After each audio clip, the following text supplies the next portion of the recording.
इस वीडियो में आपको बताएंगे what is transformation ratio of a transformer and what is turns ratio of a transformer and what is the difference between transformation ratio and turns ratio.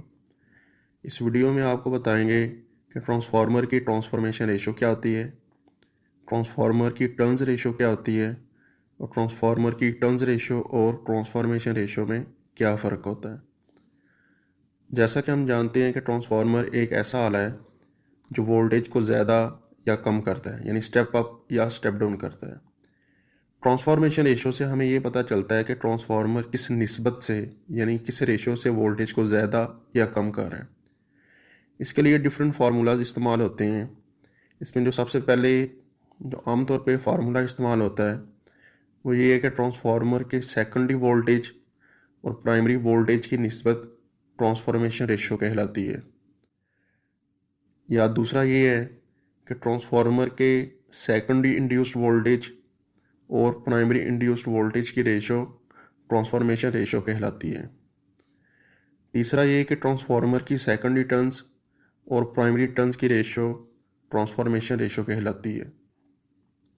या चौथा ये है कि ट्रांसफार्मर की प्राइमरी करंट और सेकेंडरी करंट की निस्बत को ट्रांसफॉर्मेशन रेशो कहा जाता है।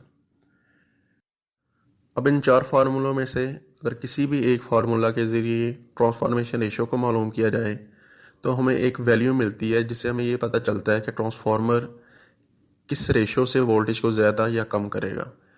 लेट्स सपोज कि ट्रांसफॉर्मेशन रेशो की वैल्यू 5 आई है, तो इसका ये मतलब है कि अगर ट्रांसफार्मर की प्राइमरी साइड पे 100 वोल्टेज दिए जाएंगे तो ये सेकेंडरी साइड पे 5 गुना वोल्टेज ज़्यादा देगा, यानी 500 वोल्टेज देगा। तो 5 का मतलब है कि ये 5 गुना वोल्टेज को ज़्यादा कर रहा है। अगर ट्रांसफॉर्मेशन रेशो की वैल्यू 0.5 आती है तो इसका ये मतलब है कि ये ट्रांसफार्मर वोल्टेज को हाफ करेगा, यानी अगर प्राइमरी पे 100 वोल्टेज दिए जा रहे हैं तो सेकेंडरी पे 50 वोल्टेज मिलेंगे।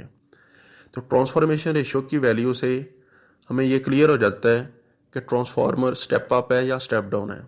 यानी अगर ट्रांसफॉर्मेशन रेशो की वैल्यू 1 से ज़्यादा आती है तो इट मीन्स कि वो ट्रांसफार्मर स्टेप अप है, और अगर ट्रांसफॉर्मेशन रेशो की वैल्यू 1 से कम आती है तो वो स्टेप डाउन ट्रांसफार्मर है।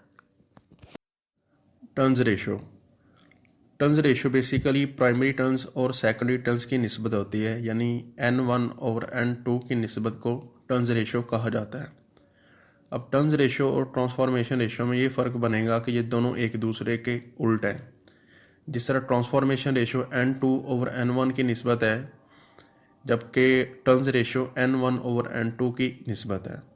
तो इस तरह से जो भी फार्मूले हम यूज़ करते हैं ट्रांसफॉर्मेशन रेशो के, उसका उल्ट यूज़ करेंगे टर्न्स रेशो के लिए। यानी टर्न्स रेशो के फार्मूले ये बनेंगे कि प्राइमरी टर्न्स यानी N1 और सेकेंडरी टर्न्स N2 की निस्बत टर्न्स रेशो कहलाती है। दूसरा ये कि ट्रांसफार्मर के प्राइमरी वोल्टेज और सेकेंडरी वोल्टेज की निस्बत को भी टर्न्स रेशो कहा जाता है। तीसरा ये कि ट्रांसफार्मर के प्राइमरी इंड्यूस्ड वोल्टेज यानी E1 और सेकेंडरी इंड्यूस्ड वोल्टेज E2 की निस्बत भी टर्न्स रेशो कहलाती है। और चौथा ये है कि ट्रांसफार्मर की सेकेंडरी करंट और प्राइमरी करंट की निस्बत टर्न्स रेशो कहलाती है।